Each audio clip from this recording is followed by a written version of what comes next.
My name is Steve DeZiel. I've been with EduTech we're going on 10 years coming up here. Former business teacher, business ed teacher for 6 years. I'm in the classroom. Shannon Blomker is with me today. She'll be answering questions in the chat, kind of help manage this process go along here. But we will be addressing questions like it says on the first slide here. You should see my PowerPoint presentation currently open on your screen in Teams. But I will be switching back and forth to the web to kind of demonstrate different things. So I'll be switching back and forth quite often. But again, if you have questions at any point in time, it'd be appreciated. I'd appreciate if you put those in the chat or wait till the end to address those, just so we can have the recording kind of go along and I don't have to edit too much. So that should work just fine. So today we're going to talk about the NDSA. The nice thing about this year is that there's not going to be a lot of change. I'm going to give you the PowerPoint link on this slide, so you can go ahead, write that down, bookmark it if you want to reference it later. If you had folks at your schools or folks that weren't able to make train any of the webinars or in-person trainings last week, you could share this link also. It just has all of the resources that will be presented today. You want that back, we can put that in the chat too. So I'm going to go right ahead. So just an update at kind of what's going on at EduTech. We have a lot of different pieces right now in place, a lot of different upcoming conferences and so on. But I'm just going to quickly go over to our website just to show you a few things. Just be aware that this NDSA preparedness, if you're registered for this after today, that will count towards 3 hours for credit. So just be aware of hours you take from EduTech do count towards hours for continuing education credits through NDSU. You'll see on the banner also that the CareerView Exploration CareerView XR, Shannon, my coworker who's with us today, is the head of this project. So if you need any help with setting this up at your schools, reach out to Shannon. But every school, middle school and high school in the state received a free headsets. So just be aware that if you haven't received those yet, those should be coming soon. They were also given out at the counselors conference if you had staff there that were part of your district. So just be aware of that. If you want to explore that further, reach out to Shannon. She can set up training with you and help you out. Under our training options up on the top there, you'll see that cyber education and STEM is one of our categories of topics for options. You will see a lot of classes that are online, self-paced. If you register for one of these classes, for instance, if you answer this intro to microbit block coding class, that happens to be one of the classes that I manage. If you sign up for this class, you'll see at the bottom every month it's offered on the first of the month. Around that time of the first, you'll receive an email with instructions on how to complete the course. Resources will all be housed in a Microsoft team. You will go and complete all those. You'll have the whole month to go and complete all those assignments and go through the material. And these typically count towards 8 hours of credit, towards credit. And then also a lot of these qualify for hours towards the different levels of credentials for the computer science and cybersecurity credentialing. So just be aware of those courses that are offered. Again, if you have any questions, don't hesitate to reach out. If you need any in-person training, reach out to us. We can come to your sites and help you out with various workshops at your schools. There's also a link on the PowerPoint to the Ignite ND registration. If you've never attended this conference before, it's becoming very popular throughout the last couple of years. We've hosted it. We hosted it in Bismarck at Bismarck State College. This year, we just opened up registration a couple weeks ago, and we already have close to 100 people registered already. So if you plan on attending that, I'd recommend you register fairly quickly. There is a stipend available for attending that conference from DPI. You've got a $500 stipend. Registration is free, and you will also receive some kind of handout, whether it be microbits or something to use in your classroom. So kind of a win-win-win situation with that conference. Our team is going to be working on putting the breakout sessions and all the kind of the schedule together in the next couple of weeks. So the final schedule will be released within the next month or so. If there's any questions on any of that stuff, don't hesitate to reach out. Just before we start here, I'm sure you have heard or, heard about this, but this will be the last year of administering the NDSA through the Cambium vendor systems that we currently use. Okay, next year it will be housed, or it will be a different system, but it will be called the NDA Plus, and will be still be a required assessment in the spring. Okay, so if you folks got on board for some of the interim assessments that were offered by DPI this year, the systems that are used by those tests are going to be the same systems used for the NDA Plus assessment in the spring. Again, EdgeTech will be doing on-site workshops and webinars just like the one you're attending today next year, so you folks are get support with the new testing systems. Today, with the last year of NDSA, we're going to go through any updates that were made to any of the different pieces, the different systems, whether it be TIDE, the test delivery system, if there's any updates to any of those pieces, we're going to outline those and go through different pieces of those systems. We're also going to go quickly through some technical updates. Again, nice thing about this year is that there's not a lot of change. There's just been some minor updates to different systems, some screen refreshers, different features and some interfaces, but other than that, we're going to be pretty consistent to what we had last year. We're also going to take a look at some reporting system features. There's a lot we can do in the reporting system. I'm going to show you just a basic individual student report that you can produce out of the reporting system. That's usually a popular one that you would share with parents. Also, it's an easy one to look at and kind of get an explanation of how that student performed on the NDSA. And then the TA training module, the TA certification course that all folks that are going to be administering a test, that certification needs to be taken by anybody administering tests. Even if they've taken it in previous years, they have to retake it this year. Just a little more expansion on the learning goals on what I just mentioned, but we'll be going through all of these different pieces as we move along here. Important dates. So the window will open on March 11th in a couple weeks here. We're testing the same grades 3 through 8 and 10 in ELA and math. And then the science will be grades 4, 8, and 10. Just be aware that this is the last year you can supplement the grade 10 science with the ACT.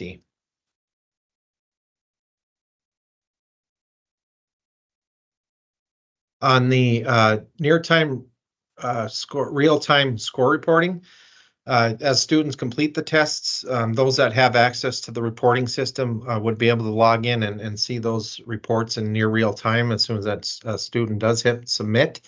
But be aware that in the ELA portion, that score is a combination of the reading and writing pieces together. So if a student hasn't completed one or the other of those pieces, you won't see a score until both of those are finished. Also, if there is any kind of human scoring process in the writing piece, if the AI that grades the writing flags it as needing a human scoring process, that could take longer, up to 7 to 10 days to get that score back. Lastly, with that, if a student copies and pastes 70% or more of the actual passage into their writings, where they're supposed to be doing a lot of their original work, that will also give a prompt and will not give them a score for the ELA.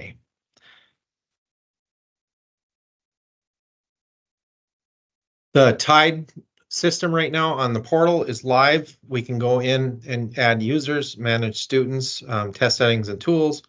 We can get test tickets printed, and we can also create rosters. We'll talk about rosters in a little bit here in further detail. On March 11th, when the test window opens, if there's a situation where it would call for having to have a test session reopened or a test segment reopened or test restarted, let's say your student had a problem or they didn't have the proper settings in place when they started testing, to have that test reset or whatever, that would be in the form of an appeal, which can be made on the portal or in TIDE, and also the data cleanup. When that begins, we'll start entering codes. If there were any students in TIDE that weren't accounted for, if there was an opt-out, they transferred, got ill, whatever it may be, we would have to clean up that data with those different codes. These on this slide, you'll see all of the different resources that have been updated for this year. Again, don't let this kind of intimidate you. A lot of this is just simple screen refreshers. If they updated the screenshots in these guides, if you've been working with these over the years, you know that these resources have a lot of nice step-by-step information with screenshots that really pinpoints on what the different steps of completing all the different tasks in these systems. But again, usually these are just in the form of small updates to the window or whatever it may be. But there is a new a quick guide for the appeals and invalidation requests, which I just mentioned. So trying to find that information was kind of difficult in that large TIDE user guide. So they've made a quick guide to really pinpoint, in what situations would you use these types of appeals. And so it's easy to find and easy to recognize how to go about those different tasks. When you're kind of starting for the year, oftentimes this gives us a time to get kind of started with testing. It's getting close to spring. So a few good places to start to get organized would be this district test coordinator checklist. Just gonna click on that really quick. This kind of puts all the different phases of testing together. For example, before, during, and after testing. There's a lot of different links to different guides on here. But you'll see before testing, getting those users added or updated, whatever we need to do. Usually the school coordinators, the district test coordinators would be the ones assigning roles in TIDE. So if there are folks that have just joined the school or they are new to helping with the testing this year, we would have to make an account for them in TIDE and make sure they understand where to access the resources and what steps they need to take in order to administer tests. We'll also find that, before testing, we'll make sure all the browsers are installed on the student devices. Again, that secure browser locks down everything on the computer so that the student cannot access any outside information as they're taking the test. So all those different pieces, again, we're going to go into all of these. I'll show you exactly how to do them.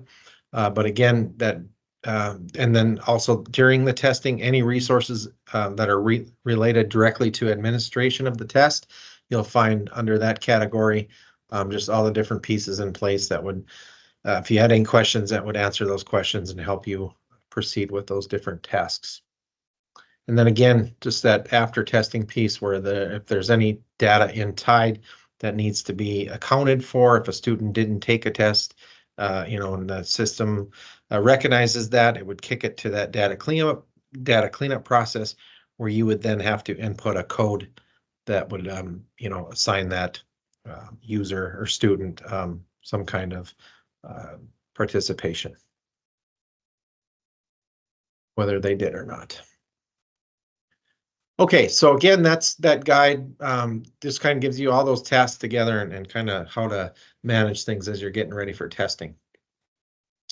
Another one is the NDSA fact sheet. Again, we're going to go into detail about a lot of these different pieces on the fact sheet.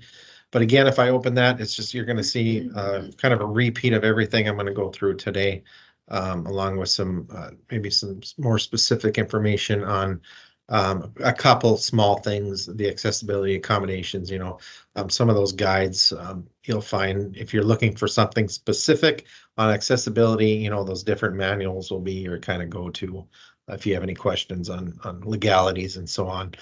But again, it just kind of reiterates what I'm going to talk about today. Again, this test is not timed. There are no built-in stopping points to this test. The school, will set up a testing schedule. Usually it's that 55 minute, class period time length. If we don't want to hammer them too hard with long testing sessions, I know I would probably struggle sitting more than 50-60 minutes testing at one time.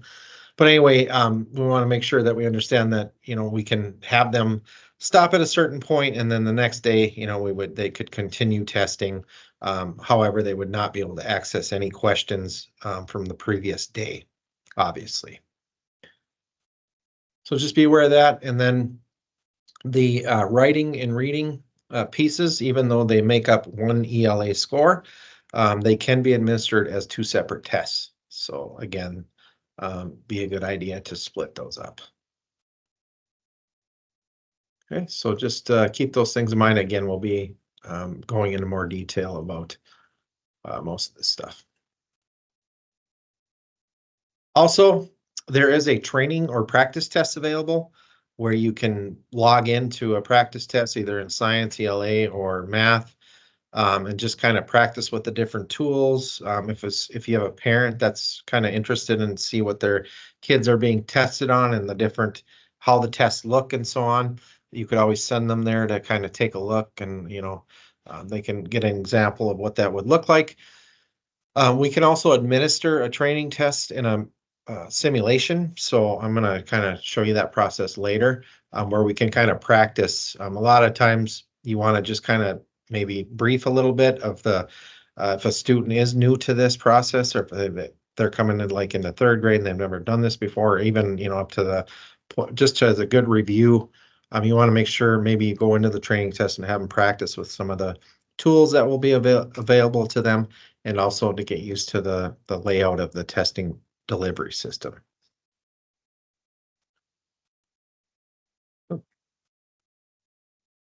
All right. So this slide just kind of has a summary of all the updates and changes to the various pieces of the testing systems. So all of this, again, is just mostly interface changes.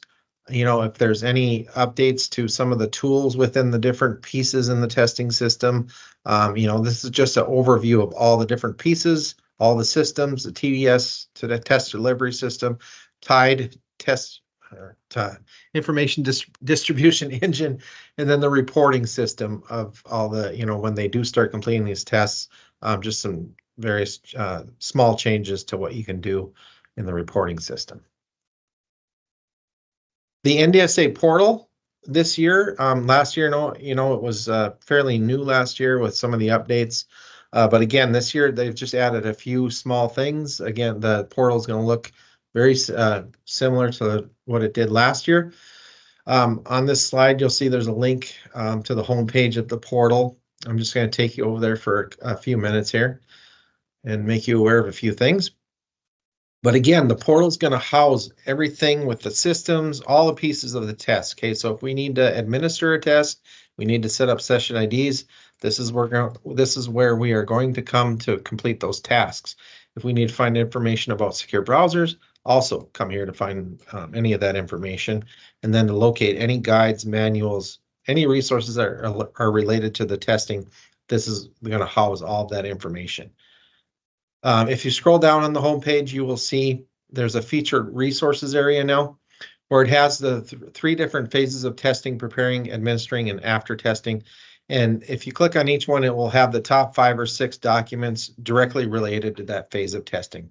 So just a quick way to gather those and kind of see what's pertinent towards each of those topics of testing, phases of testing. If you don't, oftentimes, probably isn't a website you go to often unless it is testing time. So they do post some announcements, updates on the portal. Oftentimes, there's not going to be a ton, but if there's something that was, they're having issues with something, at least you'd get that notification. But you want to make sure you register for email updates, so you are receiving those in your inbox. Again, they're not going to flood your inbox or anything. It's just a good way to keep up to date on any of the announcements on the portal. There's also an FAQ page on the bottom here, where, by topic, it will have different frequently asked questions and answers to those. If you want to search that, if it was something you might think would be included in that. And then there's a contact us. Again, I'll reiterate that information, but there is a chat feature on that link where instead of the toll-free number or the Cambium service desk, there's a chat now feature on there where you can just chat online with the help desk. If you had to locate any resources, on the resources tab on the portal, we can filter the resource type. So if it's anything to do with, let's say, a quick guide, So if I'm looking for guides that, kind of put it all into like the tests, for example, test administrator quick guide, that's going to be I'm going to click on it really quick here. But that's going to be a good document just to have at the kind of the station where your test administrators are going to be and proctoring the test. It just gives them a nice visual of all the different screens and kind of all the different interfaces they'll experience and what to look for during testing. In the test administration manual, that's a little bit of a larger document, but you will find a script on what to say at certain times, like if you're reading the directions or advising them on how to continue. It will have a script, what to say exactly as you're going through these processes. But again, this gives you a nice reference guide for the different phases, different pieces to the test administration. But again, that was all filtered by clicking on those different filter types on the left here. So that was just a quick search for quick guides. Tutorials, those will be like PowerPoint tutorials. So again, in that format, let's see, you wanted to go through all the different pieces in the reporting system. I could do this tutorial on the reporting for summative assessments to really show you the step-by-step processes of really digging into some of that information in the reporting. So again, it's just a nice way to kind of find what you're looking for on the portal there.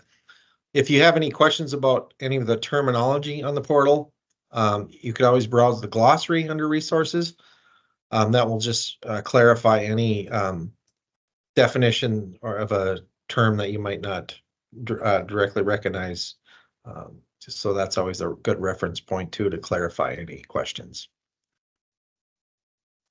Again, the test administrators area is going to be kind of the one that houses a lot of these different things that we're going to be doing today. The TIDE system, the test administrator certification, the training test administration.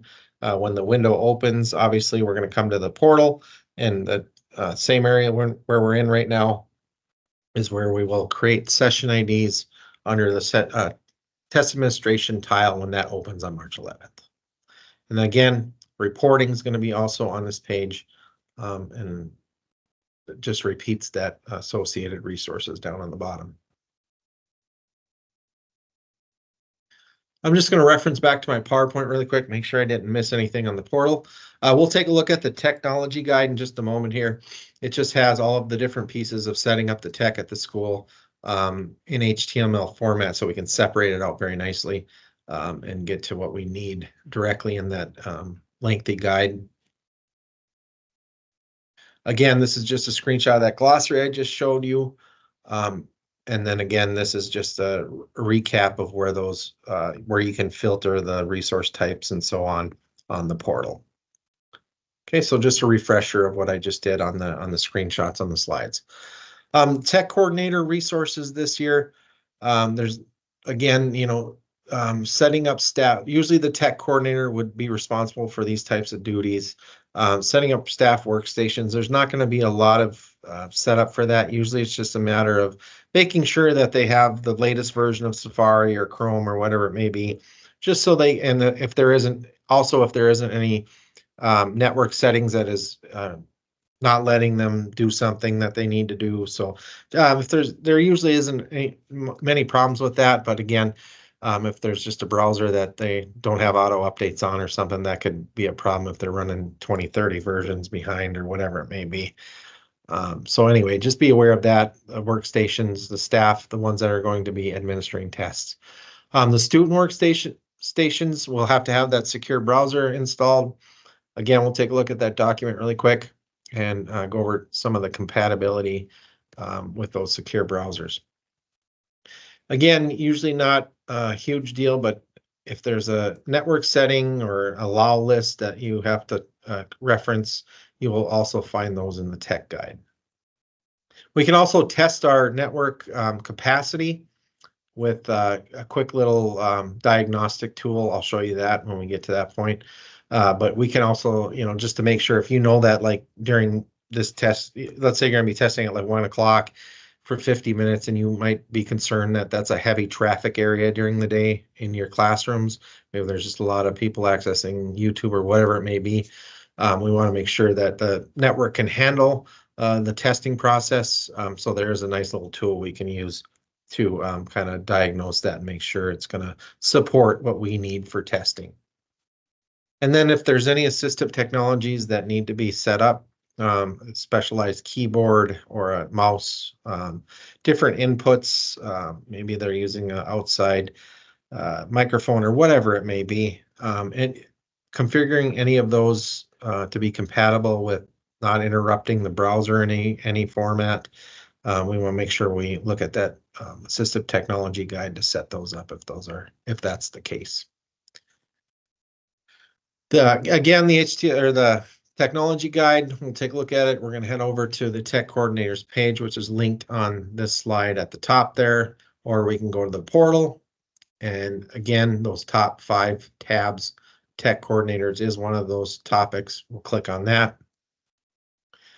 We'll come down here to secure browsers. Again, each of these need to be, on the machines that the students are testing with.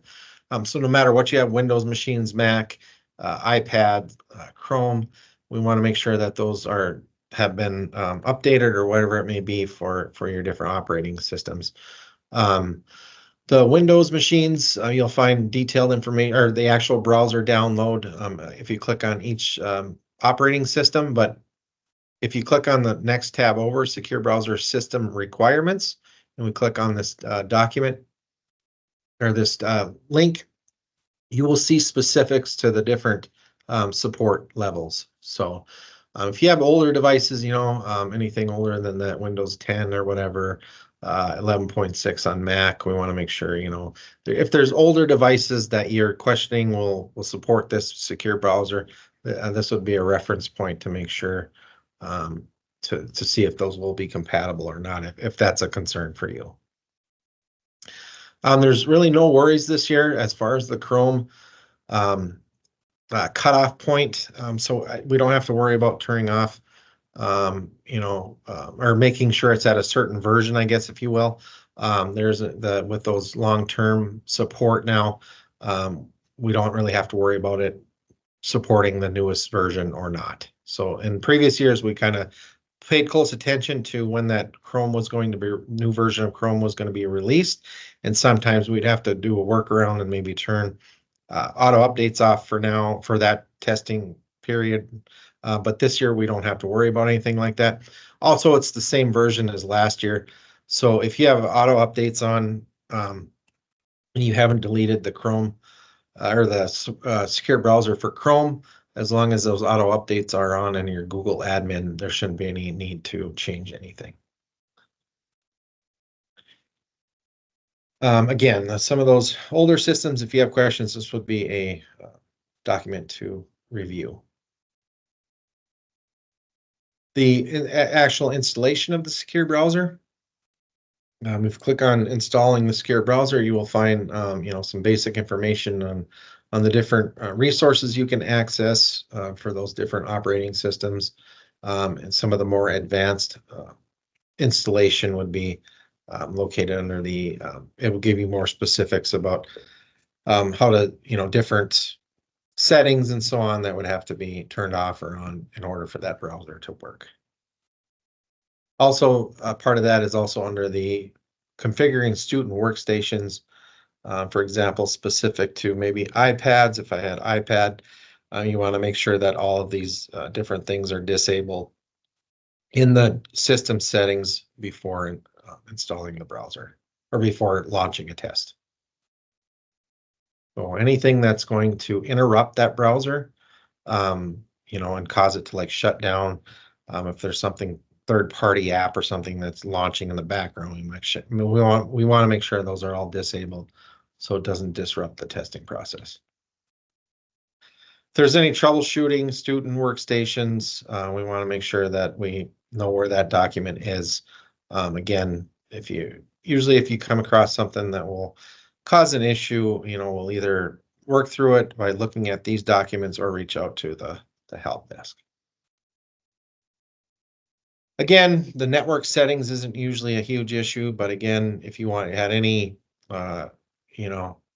questions about different ports, or resources to add to the allow list on your network if you have a lot of different protections in place and you have different things blocked or whatever it may be. If you have any questions about that, and if it affects anything with the testing, you could always check this allow list.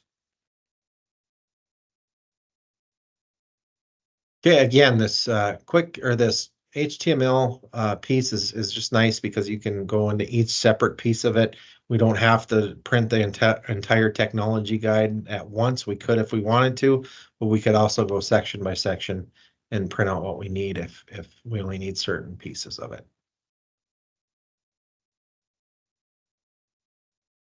Okay, let me just make sure I didn't miss anything on that.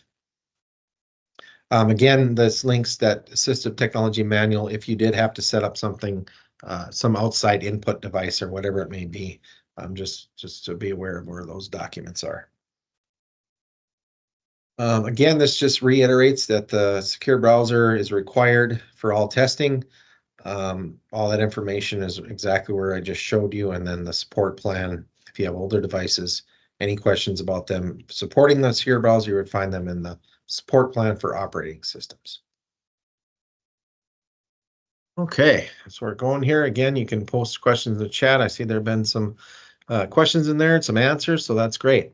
So now we're going to go into the Tide system. Again, this houses all of the information for users, students, making sure student settings are correct, they have the right tools in there, and when they log into the test delivery system, all of those functions take place in Tide, the test information distribution engine. Okay. Again, if you had an account previous years or last year, we still have an account. We just have to make sure we log in once to set that new password. Each year we're required to set up a new password, also to look over the non-disclosure agreement, and make sure we understand the legalities of having access to these systems. Also, if there's any level, or keep in mind that when we get into user roles and levels of users, any level of user can administer a test. But again, in order to proctor administer a test, that TA certification is required for all in order to have that ability. And just keep that in mind. When we talk, or some new kind of branding, I guess, if you will, when we export a search results, or if we export a report from the reporting system, it will export to what used to be called the secure inbox in Tide, or the reporting system. They just rebranded it to say the file center now. So, and that's basically what it is. It's just a kind of inbox to keep all of the files that you export. It tags them with different labels, where it came from, if it came from the reporting system, if it came from Tide, wherever. So it just gives us a way to kind of organize all of those, and then to house all of those different documents for download.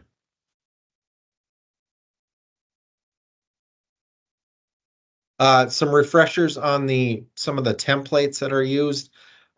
If we have a lot of test settings and tools, and we'll talk about all of the good stuff with, statewide upload from TiNet, all that good stuff in just a little bit here. But if you have to manually set tools for students that are, that have new IEPs, or you have common students that have, you have a lot of supports to set for students, you could also upload a template that you would fill out, and with those, if you have quite a few of them to do, you might want to consider using that template. Most of the time, it's pretty easy just to come in and set those in Tide. But again, if you have a lot of change and you have a lot of updates, you might want to look at that template. But that screen is different this year than last year. So this is, we're going to look at it a little bit later, but this is what it kind of a refresher for this year. All of those different pieces, creating rosters, printing test tickets, those are all things I'm going to show you how to do in Tide. But all of these pieces are going to be those suggested ancillaries are going to be the ones where you want to look through for all of these different pieces in Tide. The documents, again, are there for you to really look at what the screen should look like, step-by-step processes of all these different tasks in Tide. Also this year, when we go into viewing students, there's also, or if we make changes to like a student's tools or whatever, we change a setting in their student record. There is it does track those changes now if you click on the view history button in that student record. So if I come in there and I view history, I'm kind of wondering if these changes have been made. I can always look at that log to verify that those changes were made. Again, Tide, the students in Tide are populated from data within, PowerSchool, and eventually, that STARS nightly upload process does take care of any changes in the Tide system. So if there's ever a question of a student in your Tide system that maybe left a long time ago, or any question about students that are still in there that shouldn't, or ones that aren't showing up after, that should have after it was entered, you want to make sure you reach out to folks at DPI or the people in your schools that manage those different processes to make sure all the necessary steps were taken for those changes to happen. User roles in Tide. The district administrator, that's going to be your overall large decision maker at your schools, most likely your superintendents, but those are appointed by DPI. So if you've had any updates to your administration in recent years, some of that information on DPI's end might be a little out of date. So you could always report that manually to DPI, but again, you can't really look to see who that is anyway. So oftentimes they'll do some outreach to figure out if those are correct. The district test coordinator is going to be your, person that's more responsible for the actual administration of the district as a whole. Okay, so they usually go hand in hand, the DA, DTC. It just depends on how your schools are set up and kind of what hats you wear at your different districts. But by default, those two roles have access to all records in the reporting system. Okay, so they can log into the centralized reporting system and access any class, grade level, and any year those tests took place. Okay, so they have access by default. The school test coordinator, that's more than likely going to be your building level principals. They kind of oversee all of the testing going on at their specific school. Okay, so they're the ones that are going to manage the users at that school level, make sure that if that new teacher that just came in this year is added to the system, and they have the ability to access the system and administer tests to their classes or whatever it may be. So again, that building level, and they also have access to the reporting system in their school. So they can go in and view all of their school, all the students in their schools as reports, results. The TE role, that's going to be appropriate for a teacher. So any certified teacher, typically the person, that will, if you're the fourth grade teacher, more than likely you're going to be the one administering the test to your students in your classroom. Okay. In most cases, I'm not saying that happens all the time, but again, in most cases. But anyway, so that particular role, the TE role, that's the most common role in Tide. They can see the reports in the reporting system based on the roster created for them in Tide by a school coordinator or above. Okay, because a teacher does not have access to create rosters. In a perfect world, all of these rosters would be created before testing starts, testing ends, and all the teachers would log in to see where their students stand on different levels and so on to see kind of where they're at in their learning processes. But again, those can be created at a later time if need be, if it's kind of last minute, I need to go into Tide, I want to see the reports, and so on. Those could be created later after testing window opens, but again, get those created would be necessary for the teacher role to see reports in the system. And then the test administrator, that's going to be a para aide, usually a non-licensed teacher. They do not have any functionality in the reporting system, just because they probably don't need access to the reporting system. Okay, we don't want anybody seeing anything, for legal reasons and stuff like that. So again, those are the different roles that kind of to take into consideration when assigning those in TIDE. The next few slides just kind of go over the different user roles and the types of permissions they have in TIDE. Again, adding new users to TIDE, that's going to be your top 3 levels.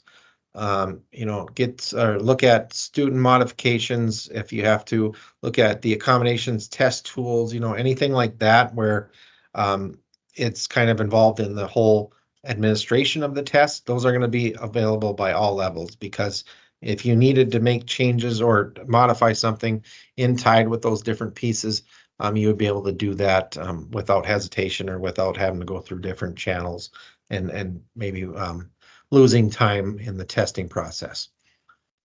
Also, again, the rosters, that's going to be your top 3 levels. They will be the ones assigning rosters if teachers need them to view those reports. Printing test tickets, again, those are just parts of the, main parts of the testing process of getting things set up. So those are going to be available to any level. Different appeals and validation requests, that's more than likely going to be your school coordinators or above. So we want to make sure that we're aware that if we need to make those types of requests, we go to those permission levels.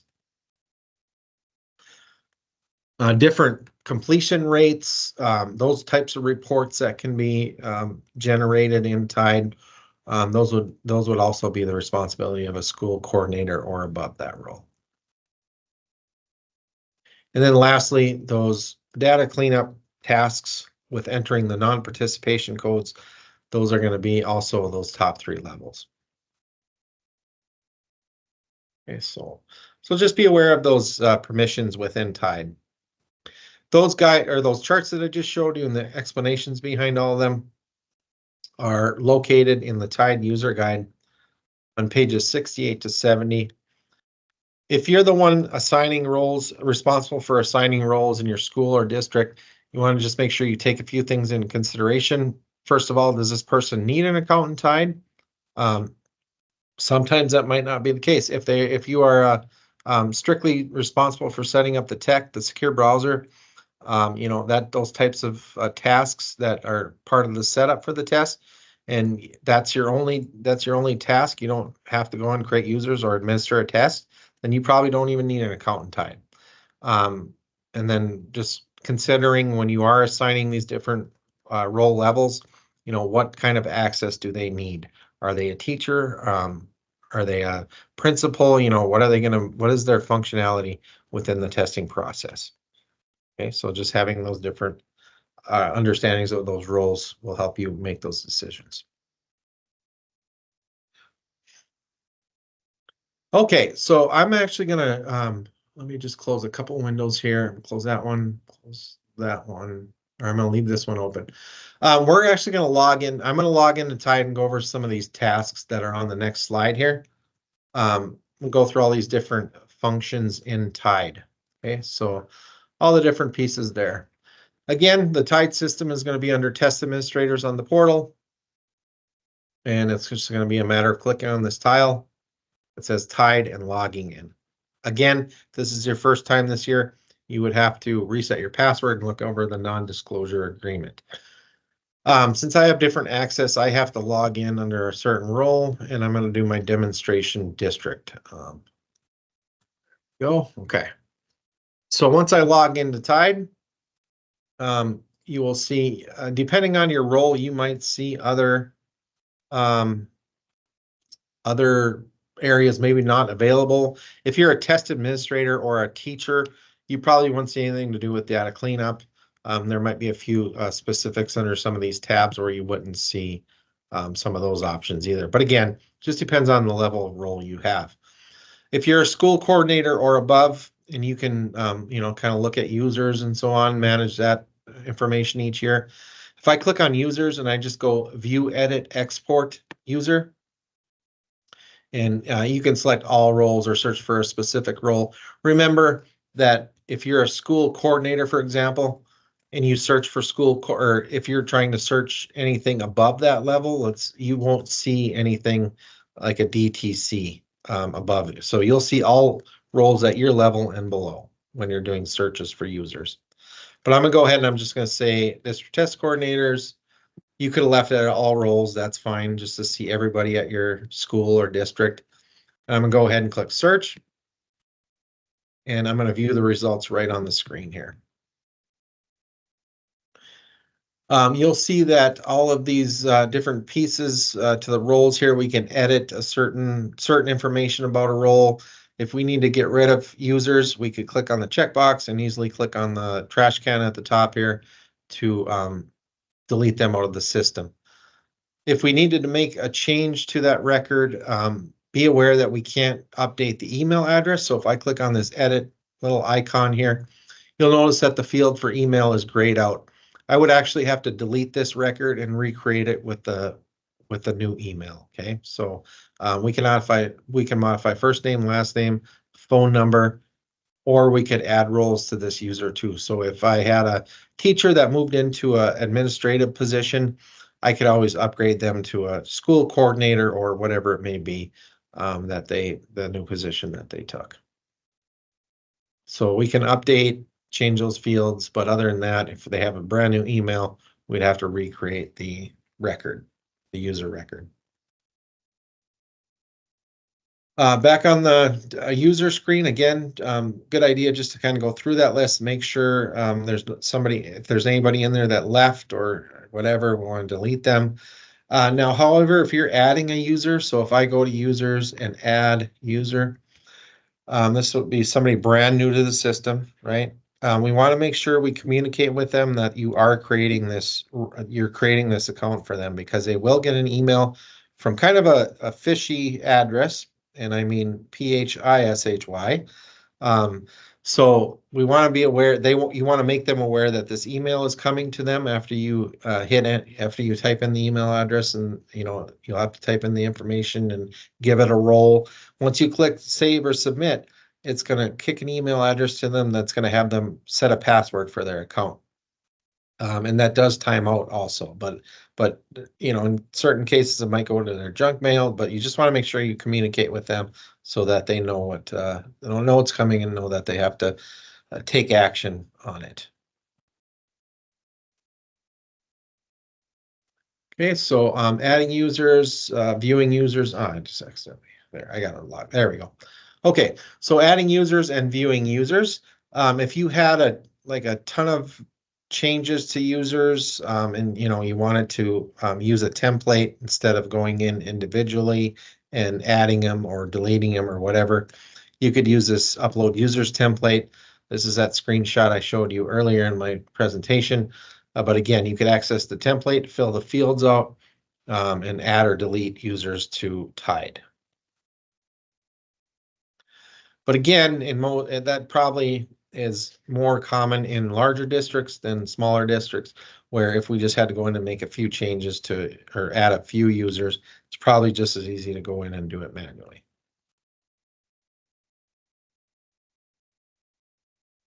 Okay, so that's kind of all the different function and all we really need to consider within users.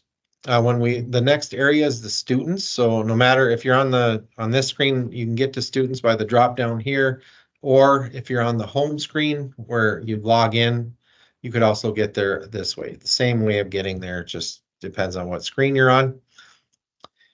So under students, if I click on view, edit, export students,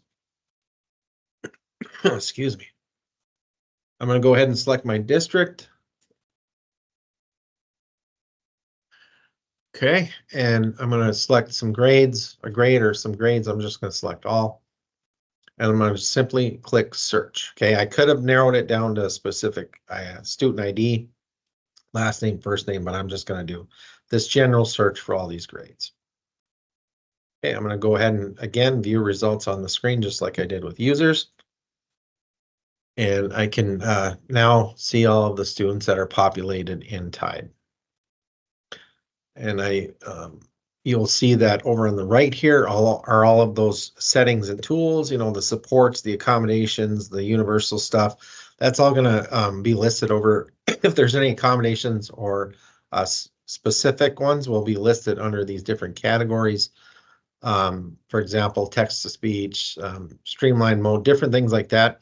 But a lot of this is kind of hard to read. So if I click on this little drop down over on the kind of left where the little picture of the printer is, if I click on, I saw a question, I'll answer it in just a second. But if you want to, Shannon, you can. But anyway, the printer icon, I can either go to test tickets or student settings and tools. If I click on settings and tools, I will see a nice document where I can look at or print out to really define what those mean in the settings and tools. Okay, so I can say yes, these look correct, or I could take this to my departments, my special ed departments, say, hey, does this look right as what pertains in their IEP? Yeah, that looks great. Okay, the student's ready to go. Okay. So again, just a nice view of all the different settings that you see in Tide. Also from this screen, you'll be able to look at or print test tickets. Every student needs to have their first name, SSID number, and the session ID number to log into a test. So these test tickets will print that information, the SSID number for them. And then usually, we distribute those at the time of testing when the student's logging in. I know, probably want to collect those, or whoever is kind of managing all that, because I can imagine those might get lost. Anyway, each school kind of manages those in different ways. But either one, we can access either one from this screen again to kind of look at that in a nicer view. Also in the student kind of list here, we can edit a student record if we needed to update. Let's say this particular student needed something in text to speech on the reading, which is an accommodation. Okay, so if I needed to edit that, I could come into the edit, and I could come down to the reading piece on the different literacy. So I could say the passages and change it to the passages. Again, that's an accommodation on the reading section. So I can make those changes, and as I do, let's say I change this also. For example, if I update that now and I click save, that's where it would be part of that history for that student. So if I come back to that student and I view history of the changes to that record, you would see that those changes were made today by me, the user, and kind of what it was. The category, I changed the student test setting, and then exactly what it was. Okay. So that again, you can double cross-reference this to kind of what before you start testing to make sure those changes have been made.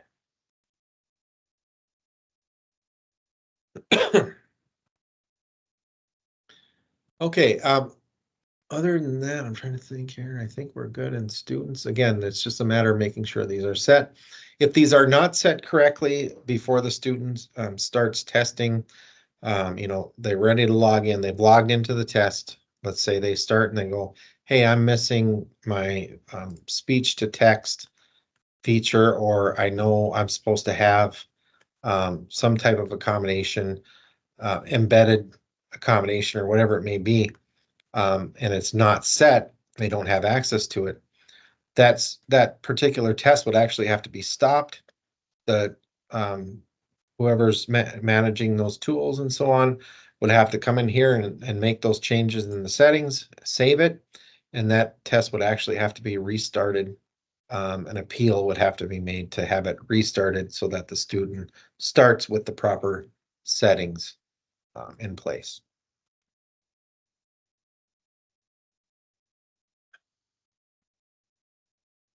Other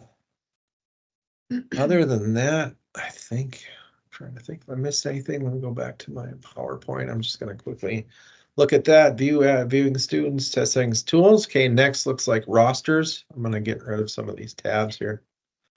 There we go.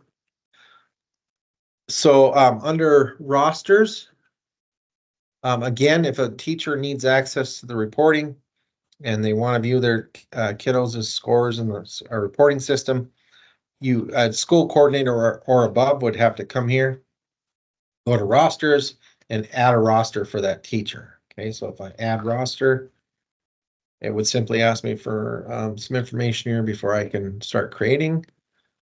I'm going to click select. And over on the right here is usually where I start. I would give it a name. Let's say this is grade 7, 2024. Now, if you had, different sections of your classes, if you have multiple sections of classrooms, you could put a last name at the end of this of the teacher or something that identifies it as that roster. Okay, so just kind of whatever naming convention you come up with appropriate for your school. Again, when I click on the teacher to assign it to, remember these are users that you added as teachers to Tide. Okay, this isn't like information that comes from PowerSchool or anything like that. This is users you've assigned as teachers in Tide. I'm gonna say, yeah, this whatever this is, made up stuff. But anyway, once you have that named and a teacher assigned to it, remember you can assign a student to multiple rosters, but you can't assign multiple teachers to one roster. They have to all be separate. And then over on the left here is usually the way I go about it is just by selecting the grade. So this is grade 7, for example. If I select grade 7, be one click there and then one click on create quick roster. It will populate all the 7th grade students to that roster. You'll say, yep, that looks good to me. Or if something doesn't, you'll have to modify it or X out some students or whatever. You can click save. Now that particular teacher that you assign that roster can go and look at results from 2024 testing of those students.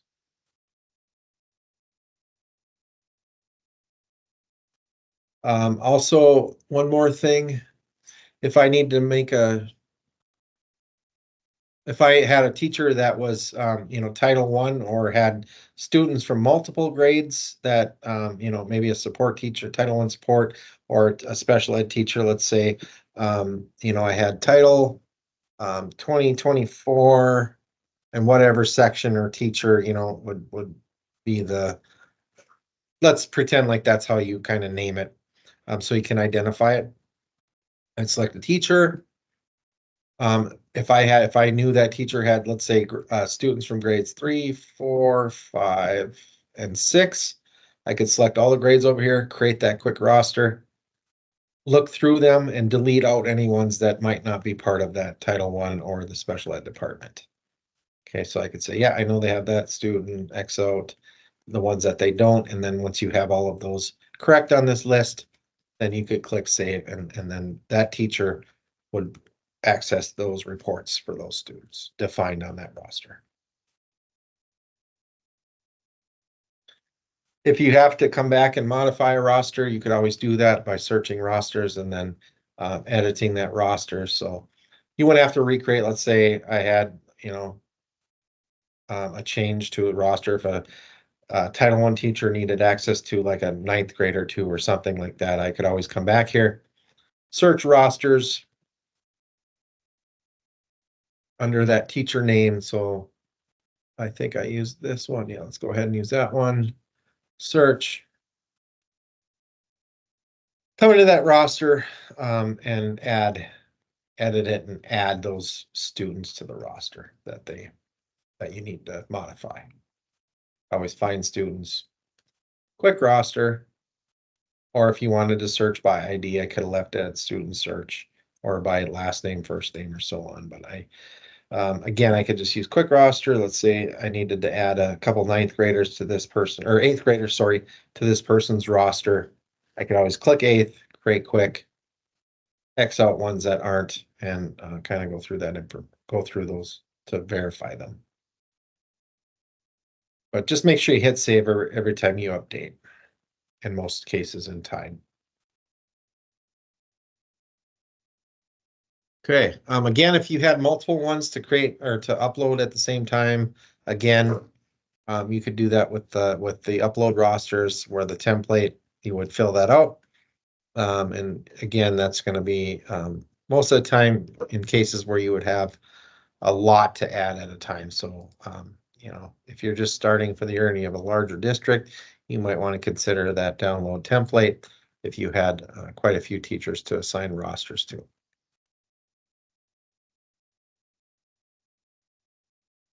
Okay. The test settings and tools is kind of the next section in Tide.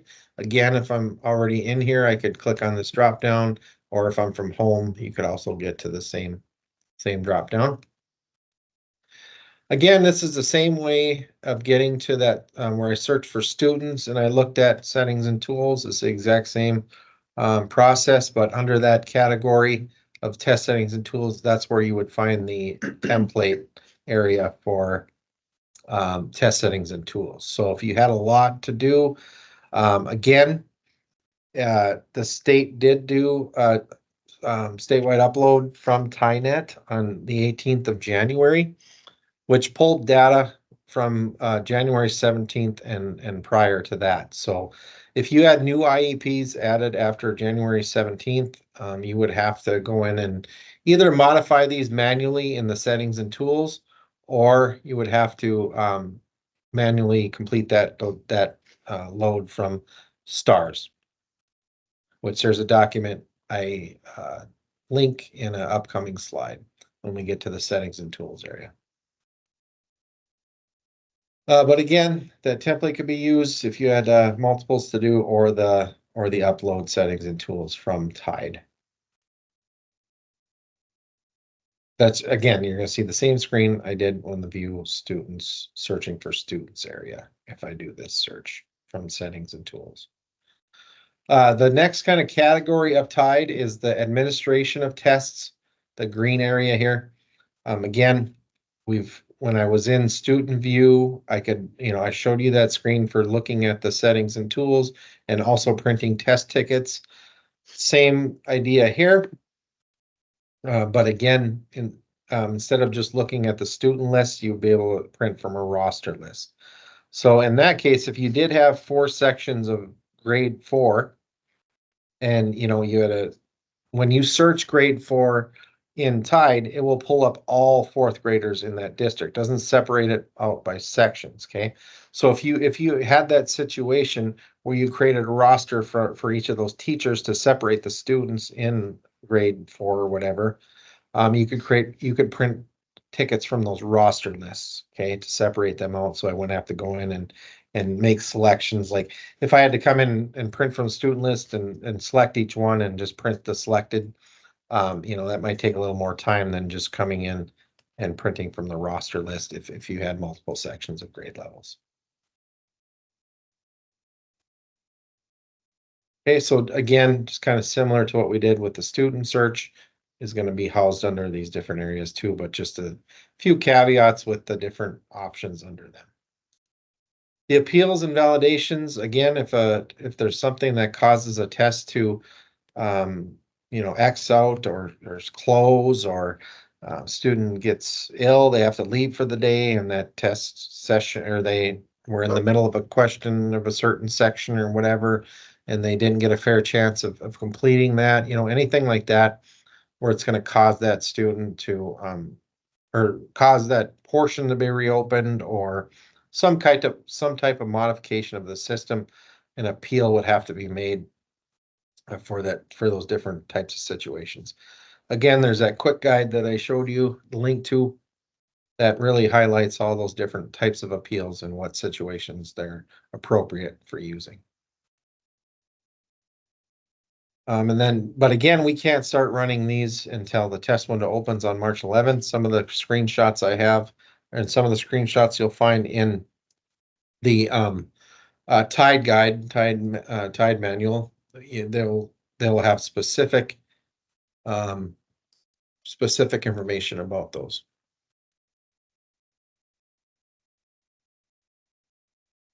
Some of the progress reports that we can run are under the monitor testing progress area. Again, we won't be able to access these until the test window opens and testing starts happening. But again, we can look at completion rates by district, by grade level, by student, whatever it may be, just so we can gather some of those percentages to reach our different goals that we might have in place for certain frameworks of time. So we're trying to get to a certain point. Let's see where we're at.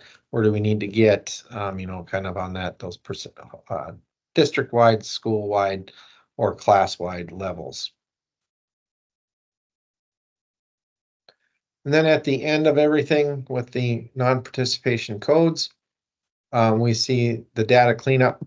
There will start being, little prompts that will let you know that there's some work to do in here when that option opens up, obviously after testing is complete at your district. But again, you will see that there's tasks to do in there. And again, those codes that might be opt out, maybe the parent opted them out. Something happened, they transferred states, whatever it may be. Every one of those needs to have some kind of code for the data cleanup. When we export a document, so if I was to export, let's say I go back to users here and I view, edit, export users. And let's say I'm doing this search. I already did this, but I'm just going to recreate this really quick. And again, this is the same thing with the students. When I do this search, that initial screen that came up where I just clicked view results, I also just remember that you can export that to your file center. So I could export that as an Excel file, let's say. And you could retrieve that Excel file for download in your secure file center. Okay, so just a different format. I think I saw that question come across briefly in the chat. So if you're wondering about that, that's kind of the way to do that if that hadn't been answered yet.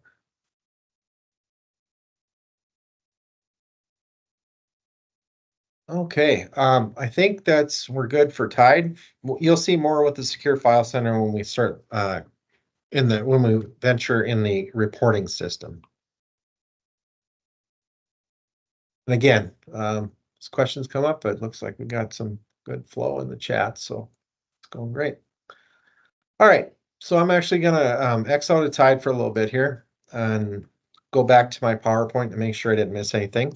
Again, I went through all of these different pieces of where to find them. Again, some of the stuff that we couldn't get to, like the appeals yet, you're going to find screenshots again in the Tide user guide. There's a few things on the slides, kind of what it further looks like. For example, when you're running a test completion rate in this particular screenshot, there's different selections we can make and so on, and just get those different completion rates by grade or by scoring combo, whatever it may be, to kind of narrow it down and see where we're at on certain tests or whatever it may be. And again, the non-participation codes, again, you'll get those prompts and you'll be directed to entering those codes. Just don't hesitate to reach out to those or to access those resources with the guides for understanding about those different codes and what they mean. A little more exactly what I mentioned, the specifics of those details. You'll find those monitoring test progress reports we can run specifically on those page numbers in the Tide user guide. And then again, those non-participation codes also in the Tide user guide. If you ever wonder about, if this non-participation rules, what validates a opt-out or whatever it may be. If you have any questions like that, you'll find that in the participation rules document. Also, there's a document for participation requirements on the portal. I didn't link that in here, but it's definitely on the portal. It will let you know how many attempts or how many questions a student has to attempt on a test in order for it to be counted, if you will. If you ever have any questions about that, that's also a participation guide, if you will, on the portal. Offhand, I'm not 100% sure what those are right now, but you would find those in the guide. Okay, so the next section is the settings and tools. I brought you in when I brought you into student view with search for students, or we searched different areas, we were able to see these settings and tools. But again, I just want to reiterate that document that you can manually do this upload from STARS. On this slide of the student accommodations and supports, you'll find this link at the very bottom of that paragraph. So that moves all the way. The document here will be that one for your step-by-step information on how to do that, complete that task from STARS. When a student logs into the test, they will complete the audio check for that test, where the text to speech. So for the questions and the different options for questions, by default, all of those are all students will have access to the text to speech for those pieces. So a student will have to have headphones for the tests. Again, that text to speech is a universal tool for the instructions and the items on the test. However, if a student has an accommodation where they have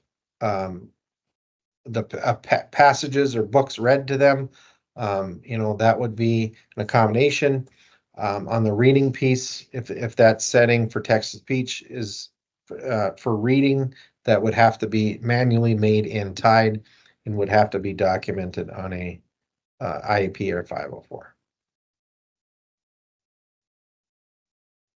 We'll talk a little bit more about these when we get to the supports. When a student does begin that test, if they have any problems with the sound, volume, the rate at which text speech is talking at, they can always adjust those in the test delivery system itself. So it's nothing you'd have to restart for. But again, you want to make sure with the check before they actually get into the test that the system sound works and their headphones are working. Okay.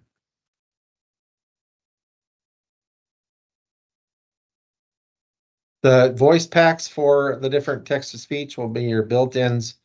Sometimes we can modify it. Sometimes they can choose the type of voice on different operating systems, but just be aware that they will use the default voice packs for each operating system.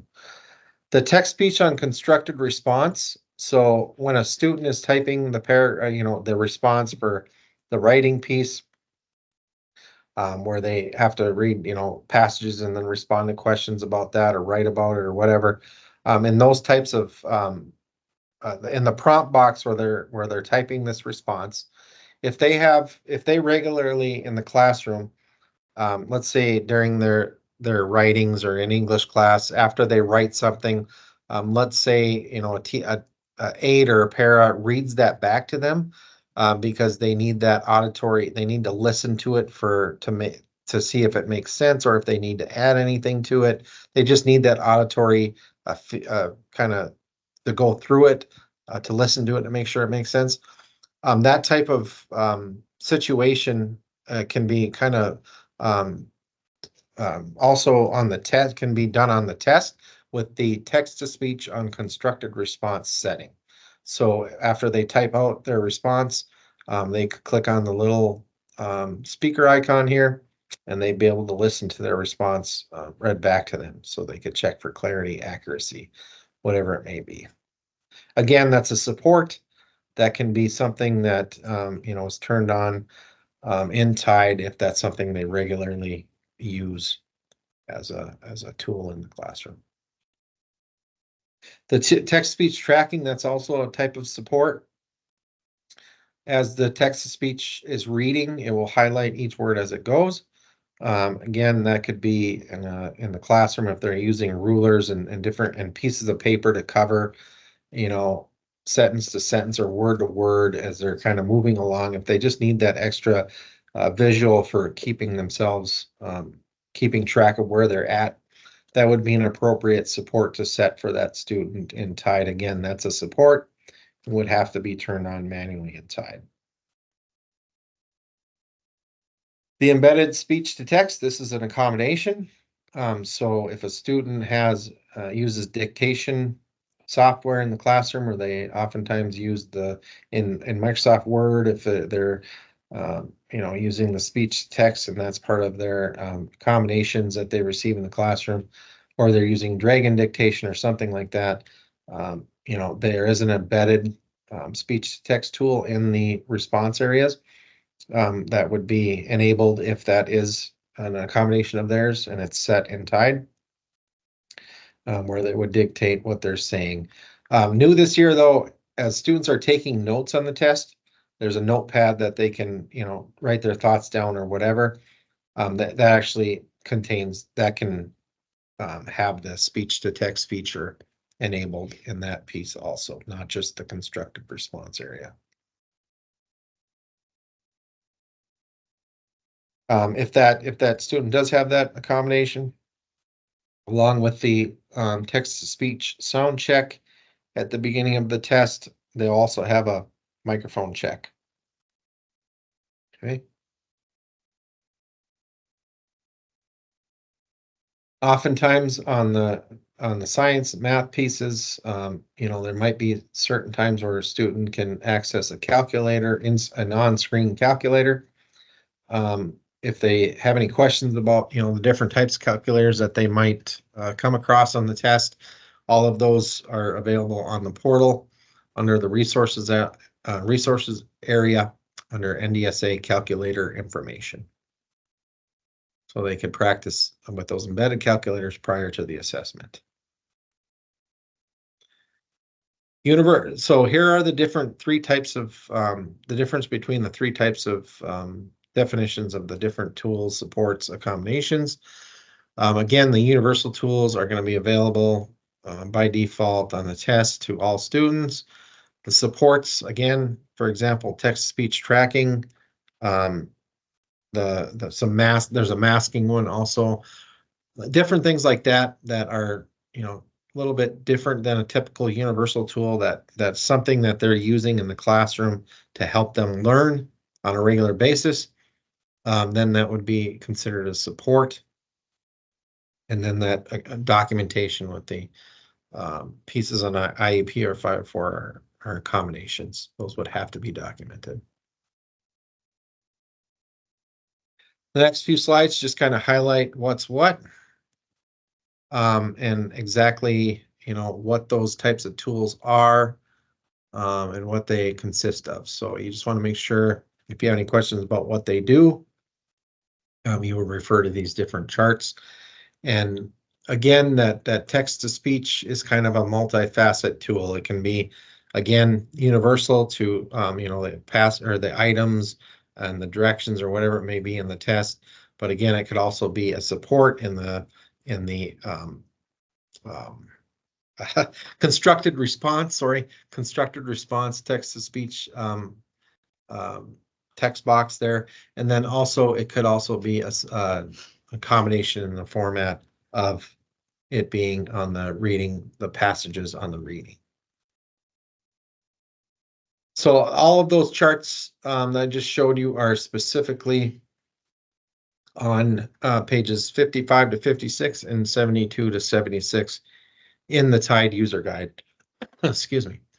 And then if there's any questions about accessibility and what can and can't be done without documentation or with whatever it may be, you're going to find that in the manual on pages 23 and 26. And those are both linked on this slide.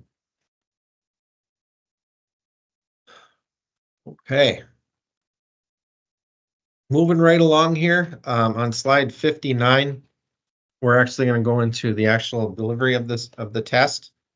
So the actual test delivery system, which is where the students will log in, and that's the functions within the test delivery system, kind of what the interface looks like, the different tools they'll have access to. And then the actual starting of a test administration session, and then what to look for as the test progresses, as the students are progressing through the various tests. Again, the TA certification course will really give you a rundown a nice, step-by-step process of all this stuff that I'm going to show you. But again, for just demonstrate it quickly to give you an idea of kind of what everything kind of looks like. Again, the test delivery or the TA interface, if you will, the test administrator, when they're logged in and they have that session ID created, the screen for that looks a little bit different this year. Last year, version 15 kind of had everything on the right here, where it had the session ID, any tests you wanted to add to that session, and then if there's any students awaiting to get into the test with the approvals area. And then the refresh button was all in that one spot. Where this year it's kind of on the left here, nice little tabature here along the side, and then the refresh and the stop session are kind of over on the right here. Kind of a little caveat is last year you could click on this little toggle button that's in this window on the top right of where the session ID is, and it would expand that session ID to full screen so the students could see it better when they're logging in. Well, this year you're going to find it under the menu on the very right here. It will say toggle screensaver. I'll show you that when we get to that point. Again, just some minor changes to the interface.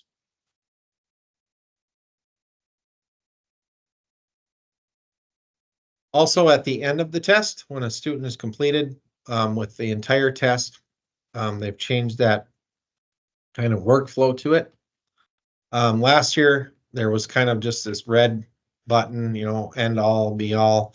When you're done, that's like turning it in. So sometimes a student would click that without thinking that this was the, kind of end all, and they maybe didn't completely intend on submitting it or turning it in.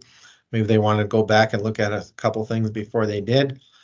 This year, it will clearly state the questions, and then if there are any that they marked for review or they wanted to click back to any ones they answered during that specific session, they could go back before they actually hit the submit button, which clearly states that by hitting that button, they will not be able to view that test again.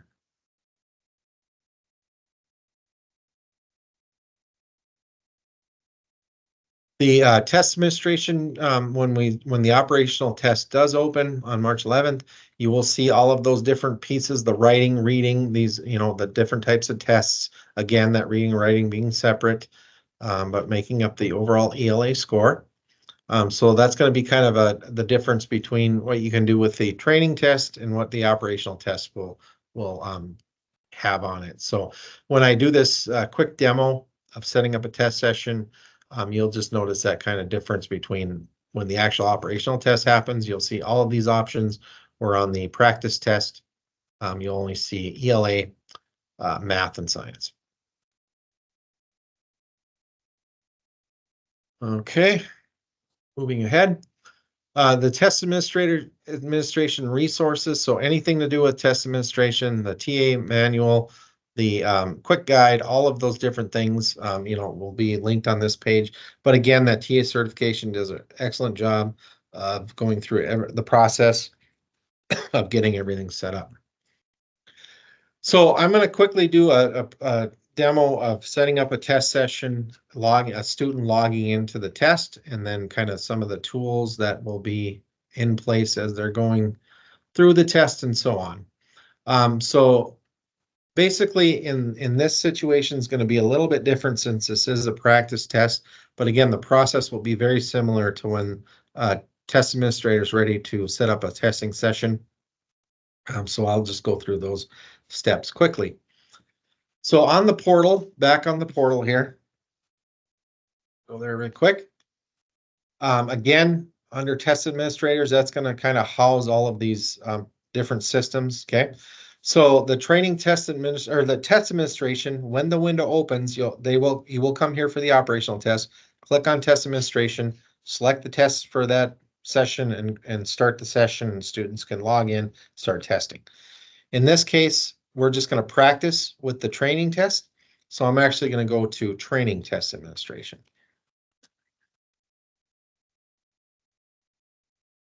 Yep, I will. Yeah, here. So when I start this session ID, you will see the tests again. This is the practice one. So the ELA, the reading and writing are not separated. Again, this is just practice. And for this particular instance, I have ahead of time, I printed a test ticket for a 8th grader.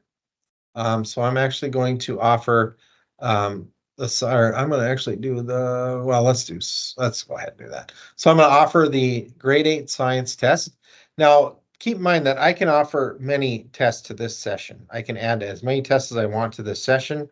So if I have some 8th graders taking the science and I have some 8th taking the math, maybe they're all in different places, and maybe it's makeup day or whatever, I can assign all different categories, different types of tests to this same session ID. Okay, so if I say grade 8 and I click start, and I go, oh, I forgot Johnny has to take the math test today.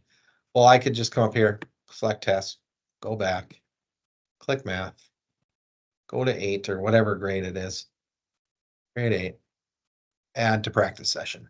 So now Johnny could come in and he would log in, he would see the option to finish the math test or whatever it may be. Okay, so I don't have to back out and recreate everything. So once I have that session ID created, the student, now in the operational test, this is where you would have the students launch the secure browser, and they would log in with their test ticket information and the session ID. Now in this simulation, and since it is the training test, the session ID is going to begin with the word train.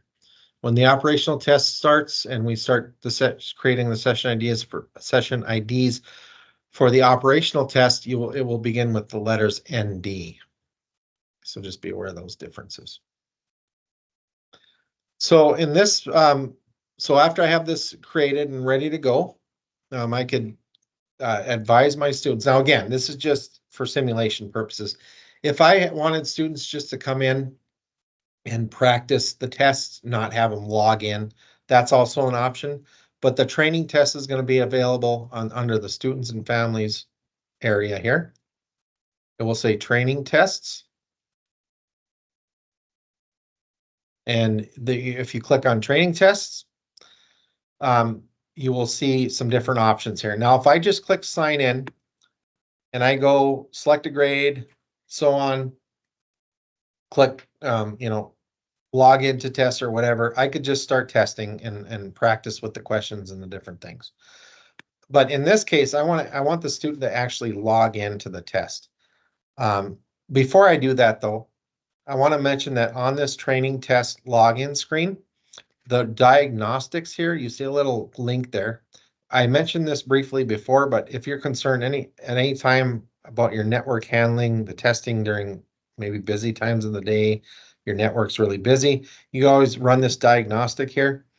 And you could say, I work for the school, and you could select the type of test, math and science are going to be pretty much the same thing. That's why it only gives you math.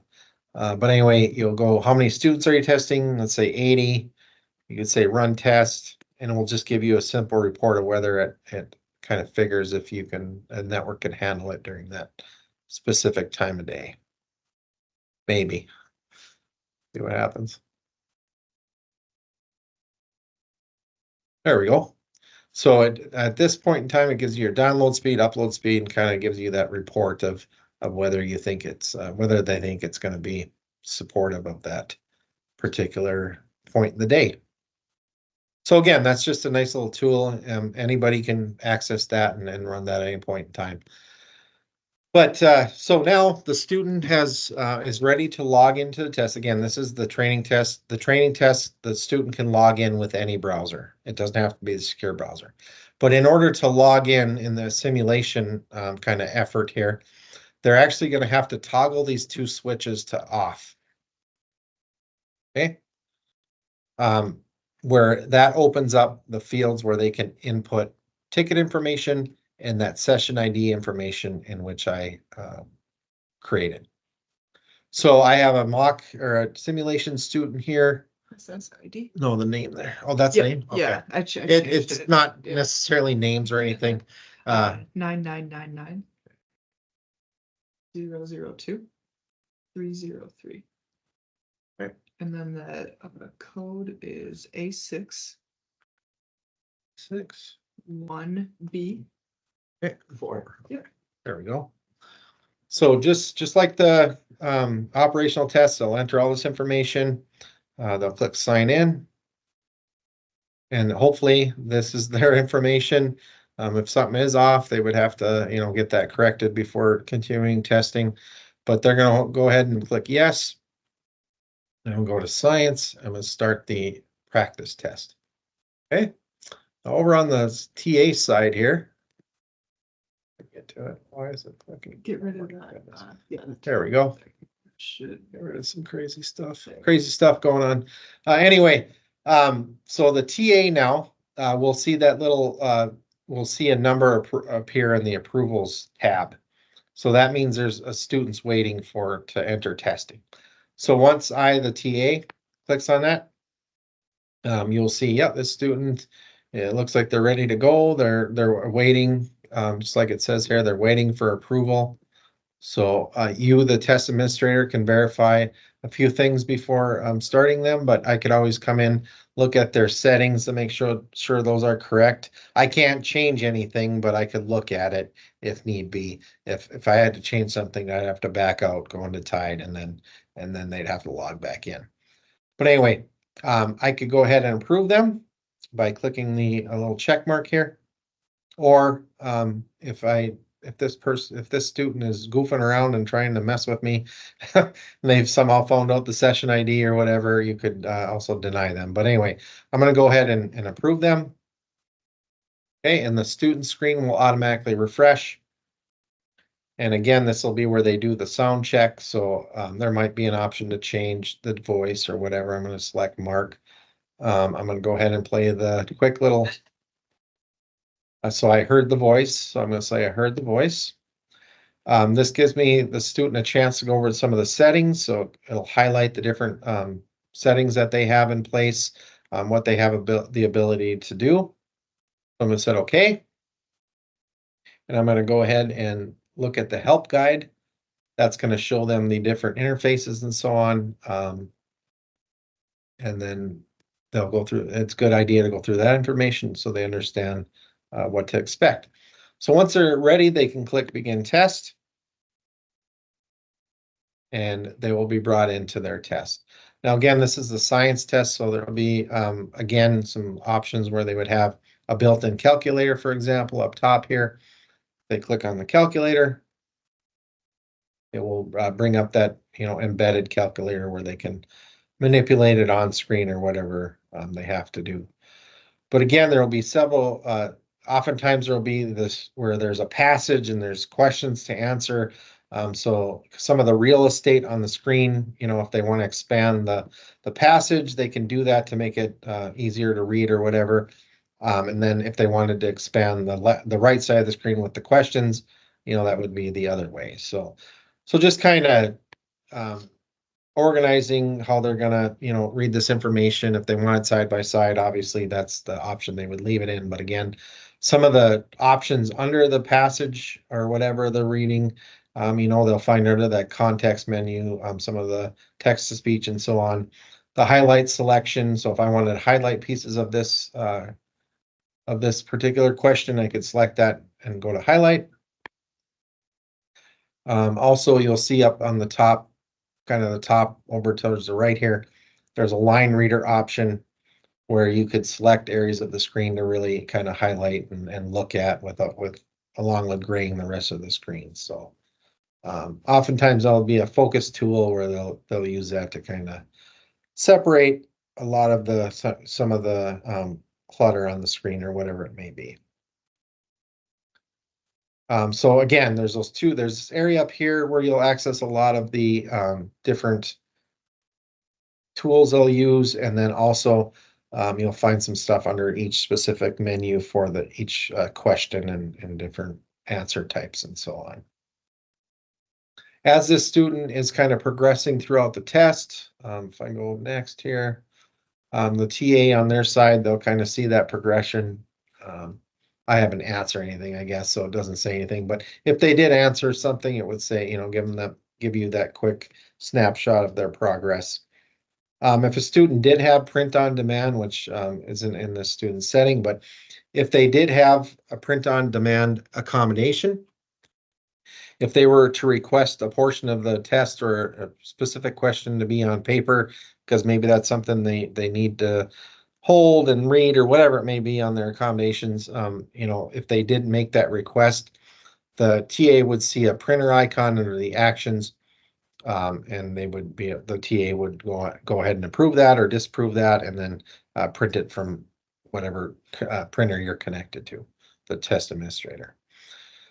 If I'm at that 45, 50 minute mark, or 40, 45 minute mark, and I know that we're going to be stopping here in about 5-10 minutes into the testing, before I stop the session, I want to make sure I remind students that they want to go back to any questions that they've answered throughout today, throughout the day.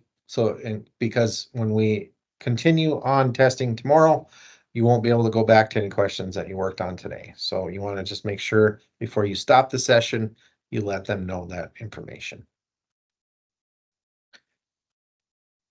So just some of the things kind of expect, again, that TA certification course does all of this in order and really clarifies a lot of this. Again, if you want to do that session ID in full screen mode, it's under that menu now, under the toggle screensaver. But if you move your mouse or click anything, it'll disappear automatically. Again, once I stop that session, the students will be logged out.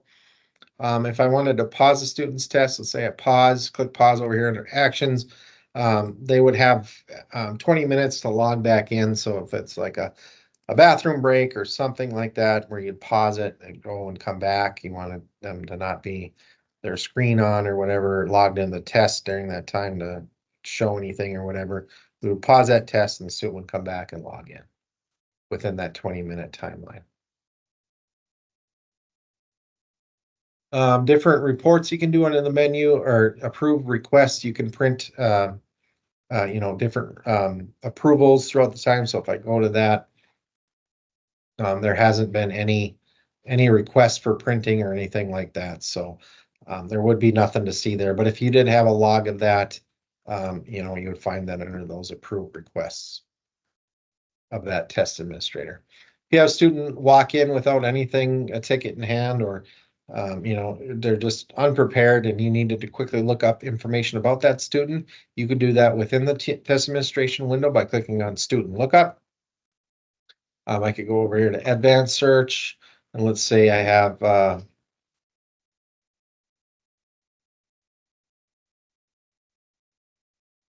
there we go. I'm going to say this fourth grader walked in without his ticket, and I need to quickly search for his ID. I put that information in, click search, or I could have narrowed it down even more by first name, last name, and quickly see their ID number right under their name and get that information to them. Instead of having to go back to print test tickets or whatever, go to Power School and look it up or whatever it is, you would have it right there within the test administration window. Again, when I click stop, that's going to end the session for everybody. There's no logging back in after stop. So I'm going to click stop. I'll say all the students will be logged out. So now that I click stop, this student will be, if they try to advance, they'll be warned that this session is not available anymore. But again, we want to make sure everybody's on the same page. They know that you're going to be stopping it, and they finished up any work that they've been working on during that testing session. Okay, so again, that was just a demo of administering the practice training test. Okay, let me just resource my PowerPoint really quick to make sure I didn't miss anything. Just some reminders there on the next slide about the differences between the operational test and the training test. And just some quick links to some of the different stuff I talked about as we were going there are linked on this slide 66. A couple quick things about the reporting system. There is a new report available, is going to be available soon once students start finishing up tests for this year. I also want to mention that we do have the contract with the vendor Cambium is good until November 30th.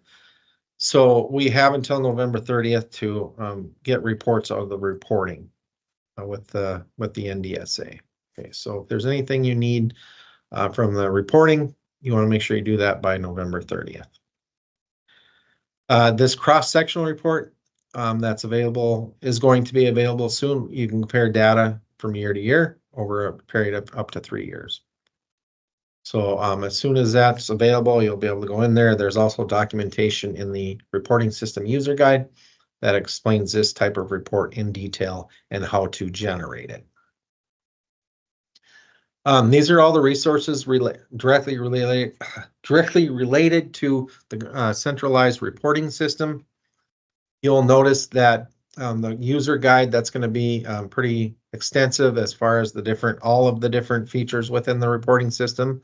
The one I'm going to quickly show you, the type of report, is an individual student report, which is usually a pretty common one where you would share that with parents, or a teacher could easily take a look at that to see where their kiddos stand in their learning process.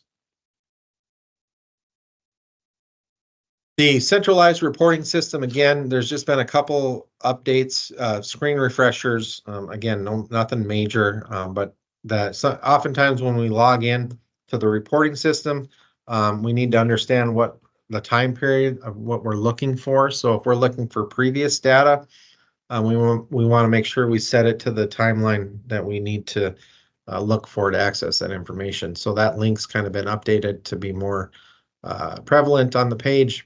And then there's a couple quick links to the ability to make updates to rosters and so on are direct links within also within reporting. Okay, so an individual student report. I'm going to quickly go back to the portal.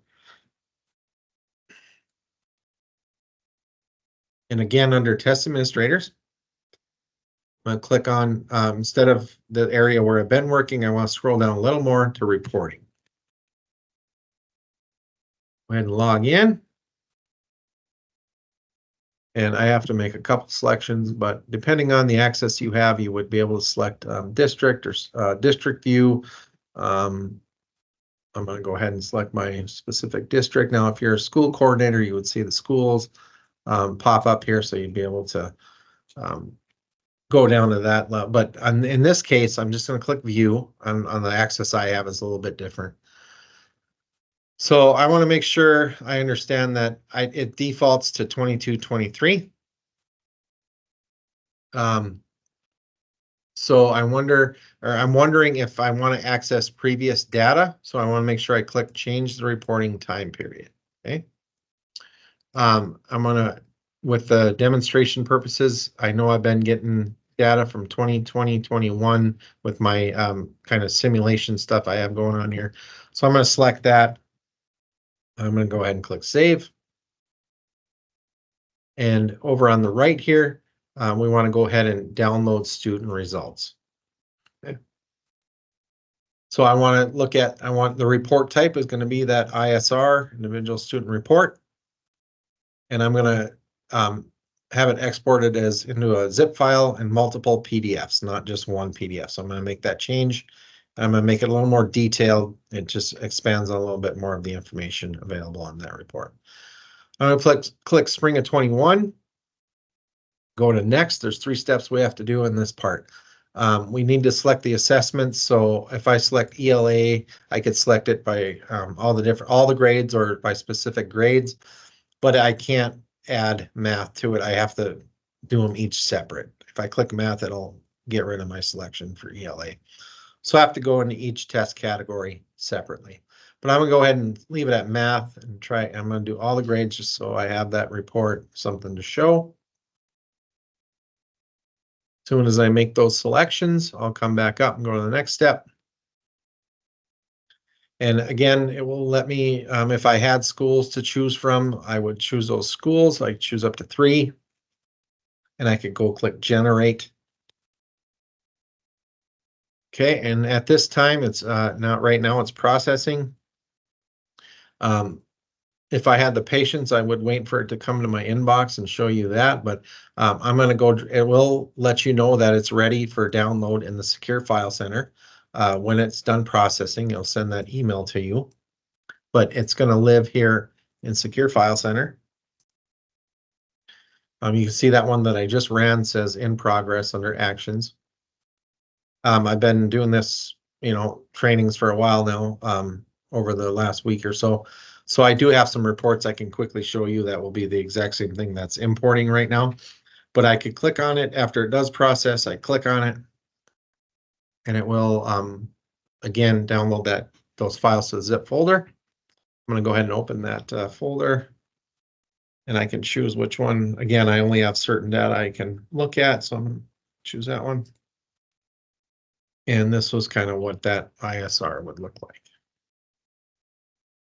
So it just goes through the different pieces, the proficiency levels. Obviously, this is a 7th grader, so you won't see that science piece on their score because that's only 4, 8, and 10. But anyway, you will see some more details on the different pieces of for instance, the math piece here.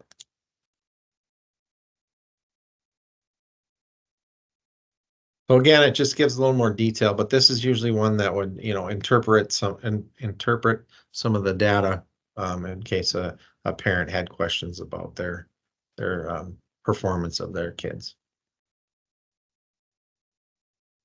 So again, that's just the tip of the iceberg. Again, that reporting, if you're in the reporting and ever wondering about, where can we go from here? Because there's just a ton of stuff you can do. You're going to want to look at where that user guide for the reporting. Okay, so back to the PowerPoint here. Just a couple more things before we wrap up, which we're wrapping up pretty early, so that's good. So the score, again, this reporting system, if you're not seeing results for that class or student or whatever type of report you're running, you want to make sure, first of all, if you're looking at the time period that you're looking in, make sure it's correct. Obviously, if we haven't started testing yet, we're not going to see any results for any current year testing or whatever it may be. And again, consider your role you're in tied and what you have access to. So, and again, if you need that roster created for you, if you're a teacher, having them create that roster for access. If you have questions that are specifically related to the test itself, legalities, types of questions, standards, whatever, you can reach out to DPI, the assessment team at Stan and Kara. And then if you have problems with the actual test delivery system or TIDE, any of the systems in place that are vendor Cambium supports, that would be appropriate to reach out to them. Either the help desk number, the email there, or that chat feature that I showed you earlier.